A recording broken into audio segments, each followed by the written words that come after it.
जय हिंद दोस्तों, सैनिक समाचारों में आपका हार्दिक स्वागत है। सबसे पहले बात करूंगा रोज की तरह हेडलाइंस की। हाँ जी दोस्तों, सैनिकों का जश्न ये तो बनता है। और मैं बात करूंगा दोस्तों, पेंशन क्रेडिट का मैसेज आ गया है। इसमें कुछ मेल भी आपने चेक करना है। इसमें आपने लगभग 4 चीजों को चेक करना है। इस बार पेंशन भी जल्दी आ रही, ये सारी खबर। और यानी चीफ ऑफ आर्मी स्टाफ यानी सेना के जनरल द्विवेदी साहब इस वक्त नेपाल में है और नेपाल में लगातार कोशिश कर रहे हैं रक्षा मंत्री जी से मिलकर, राष्ट्रपति जी से मिलकर, प्रधानमंत्री जी से मिलकर कि गोरखाओं को मनाने की पूरी कोशिश हो रही है। ये तिरछी टोपी वाले मचाएंगे धमाल और अग्निवीर में होंगे शामिल, इसकी बात करूंगा। तो आइए दोस्तों, खबरें करते हैं विस्तार से। सबसे पहले यानी सैनिकों का ये धमाल जो कि बनता है। हाँ जी दोस्तों, जब मैं बात कर रहा हूं, आप ये वीडियो देख सकते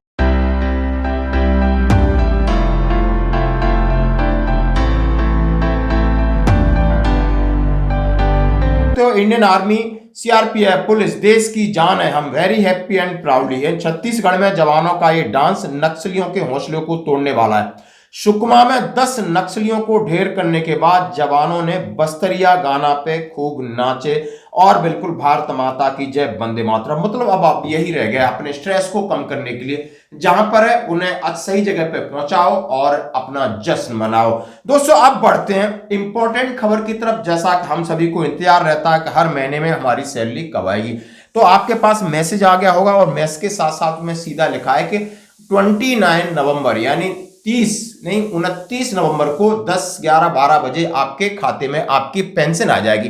अब इस पेंशन की खास विशेषताएं, उस पर ध्यान देना। जिस तरीके से हमारे पास मेल आया है, अब इस मेल में सीधा लिखा है कि monthly SPARSH pension update November 2024, no reply. ध्यान देना है। Dear Subedar major honorary so and so, PPO number so and so, your bank account number so and so is being credit with amount of 4568 towards monthly pension. यानी इस बार जो आपके खाते में जो आया है वो एक तो डीए की जो 53% की राशि आपके मूल वेतन में जुड़ना और कम्यूटेशन माइनस होके आएगी। पहली बात तो आपने चेक करना है कि 53% बढ़ा हुआ डीए हमारी बेसिक में लगाए कि नहीं लगाए।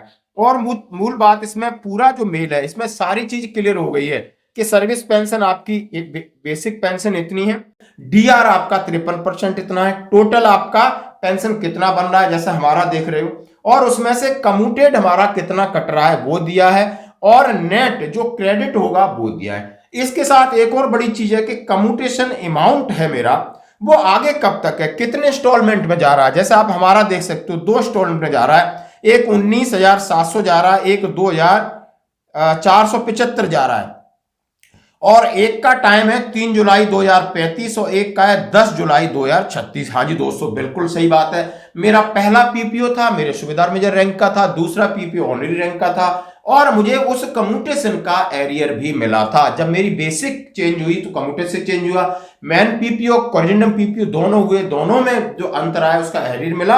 और यदि ये सारी चीज सही है कि आगे कब तक कटेगा इन्होंने लिखा है, ये बिल्कुल सही है। तो आपको यकीन करना है कि ये सारी चीज मेल पे जाकर देखना है, मैसेज पे भी देखना है। और बड़ी इंपॉर्टेंट चीज है आइडेंटिफिकेशन। हाँ जी दोस्तों, जैसा कि आइडेंटिफिकेशन का सबको इंतजार रहता है कि सबने लगभग सभी एक्स-सर्विसमैन है, जेएसयू जवान अधिकारी सबने भर दिया होगा, लेकिन इसमें सीधा लिखा है नेक्स्ट आइडेंटिफिकेशन ड्यू डेट 31 अक्टूबर 2025 मेरा लिखा है। मैंने इसी डेट को यानी 31 अक्टूबर को ही मैंने अपना आइडेंटिफिकेशन कराया तो 1 साल के लिए आ गए।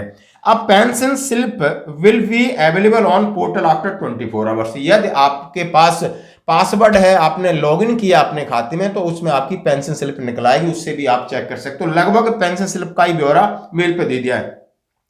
This is an auto generated email, kindly do not reply, please verify your entitlement with your pension slip. अब पेंशन स्लिप में जो चीजें दी हैं वो आपके खाते में आई नहीं, एक बार चेक कर लेना। तो इसका बड़ा महत्व, तो सवेरे 3:57 पे ये मेरे पास मैसेज आया। मैं आशा करता हूं कि जितने भी पेंशनर हैं सभी के पास मैसेज आ गया होगा कि आपका पेंशन अभी मैं आपसे बात कर रहा था कि सपोज करो आपकी बेसिक पे है तो उसमें बेसिक पे चेंज हुई है, ये भी है। जिसका ओआरओपी 3 में नहीं हुआ है तो वो भी एक बार चेक कर लें। उसके बाद 53% डीए मिला है, वो भी एक चेक कर लें। नहीं किसी को समझ में आता है आप हमें मैसेज कर देना मेरे व्हाट्सएप पे, सर मेरा ये चेक करके बताओ मेरा कितना बनना चाहिए और कम्यूटेशन माइनस होके कितना खाते में आना चाहिए। क्योंकि इस बार अब डीए भी बढ़ा है, डीए एरियर आया है, आपकी ओआरओपी 3 की भी बढ़ी है। तो बहुत सारे लोग समझदार हैं, वो अपना समझ जानते हैं। जिसको नहीं आता है हम एक दूसरे की हेल्प करेंगे, ताकि आपको यकीन हो जाए कि 1 साल के लिए मेरा आइडेंटिफिकेशन हो गया है, और जो डीए वाला झंझट है, एरियर और बढ़ के आ गया है, और ओआरओपी 3 की पेंशन जो रिवीजन होनी थी वो रिवीजन होके आई, तो आपको एक संतुष्टि मिल जाती है, हाँ मैं सही ट्रैक पर चल रहा हूं। नहीं तो फिर कई जगह हमें कंप्लेन वगैरह जो भी कार्रवाई करनी वो करें। तो दोस्तों ये थी पक्की और पुख्ता चीज जो आप एक बार इंश्योर और यकीन करना आपकी जिम्मेदारी बनती है।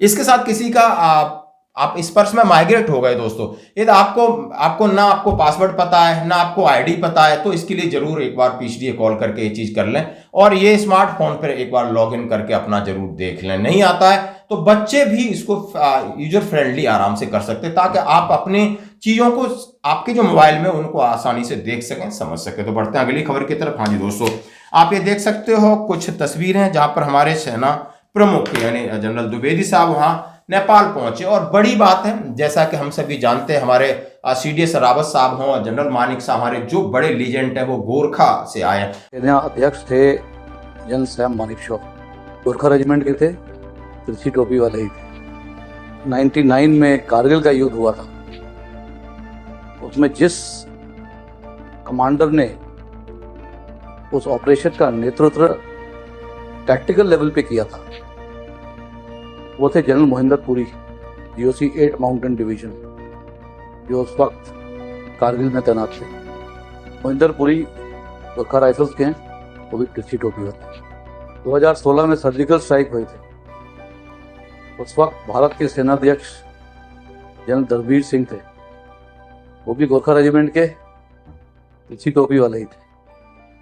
तो तिरछी टोपी पे मैं थोड़ा तो चेतावनी देना चाहता हूँ, इस टोपी से डरते रहिए। और हमेशा उन्होंने कहा है, यदि कोई कहता है हमें मौत से डर नहीं लगता है, तो या तो वो झूठ बोलता है या वो गोरखा हो सकता है। यानी इतनी बड़ी बात कही है, क्योंकि इन्होंने ऐसी पलटने कमांड की हैं। और उसके बाद आप देख सकते हो कि जब से अग्निवीर स्कीम हुई तो नेपालियों ने अपने आप को अलग कर लिया। यानी लगातार वो लोग प्रीमेचर जा रहे हैं या रिटायरमेंट जा रहे हैं, और उनकी भर्ती नेपाल गोरखों से नहीं हो रही है। और इसी को लेकर नेपाल पहुंचे आर्मी चीफ जनरल द्विवेदी। क्या भारतीय सेना में गोरखाओं की भर्ती पर बनेगी बात? पहले हेडिंग आप देख सकते हो, भारतीय थल सेना अध्यक्ष जनरल उपेंद्र द्विवेदी बुधवार को नेपाल की 4 दिन की यात्रा काठमांडू पहुंचे। यात्रा का उद्देश्य था क्षेत्रीय सुरक्षा के मद्देनजर दोनों देशों की घनिष्ठ रक्षा रणनीतिक संबंधों को मजबूत करना। नेपाल के राष्ट्रपति रामचंद्र पौडेल जो स्टार्ट किया था कि जनरल द्विवेदी को नेपाल सेना के जनरल की मानद रैंक से सम्मानित किया।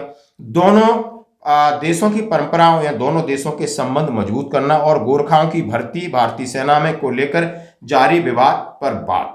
क्या सेना प्रमुख ने इस बात को रक्षा मंत्री मनवीर रॉय से मुलाकात की, प्रधानमंत्री केपी शर्मा ओली से इनकी बातचीत हुई, और द्विपक्षीय बातचीत होती है। और मेन मुद्दा था कि बिल्कुल हमें इनसे भाईचारा स्थापित करें, उन्हें हम इंश्योर कराएं कि आप आइए, अग्निपथ स्कीम में एज ए अग्निवीर शामिल हुई और आपका भविष्य यहाँ सुरक्षित है। सेना आपको हमेशा फाइनेंशियली या इस चीज को सिक्योरिटी इंश्योरेंस देने के वहां पर गए।